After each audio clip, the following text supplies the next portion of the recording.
ગુજરાતમાં ગત 2 દાયકામાં ન થયો હોય એ પ્રકારનો અસાધારણ કમોસમી વરસાદ આ વર્ષે થતાં રાજ્યના વિવિધ જિલ્લાના ખેડૂતોના પાકોને મોટું નુકસાન થયું છે।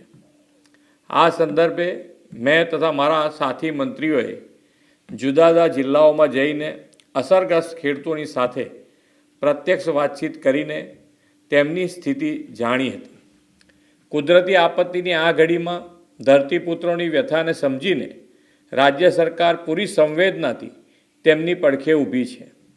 રાજ્યભરના ખેડૂતોના પાકને થયેલા વ્યાપક નુકસાન સામે તેમની લાગણીઓને ધ્યાને રાખીને રાજ્ય સરકાર દ્વારા ધરતીપુત્રો માટે આશરે 10,000 કરોડના રાહત સહાય પેકેજની જાહેરાત કરું છું। આ ઉપરાંત રાજ્ય સરકાર 9 નવેમ્બરથી ખેડૂતો પાસેથી ટેકાના ભાવે આશરે 15,000 કરોડથી વધુના મૂલ્યોની મગફળી, મગ, અડદ અને સોયાબીનની ખરીદી પણ કરવા જઈ રહી છે। અન્નદાતાઓની આર્થિક સુખાકારીની ચિંતા પોતાના માથે લઈને રાજ્ય સરકાર તેમની સહાયતા માટે હંમેશા પ્રતિબદ્ધ હતી, છે અને રહેશે તેવો વિશ્વાસ આપું છું।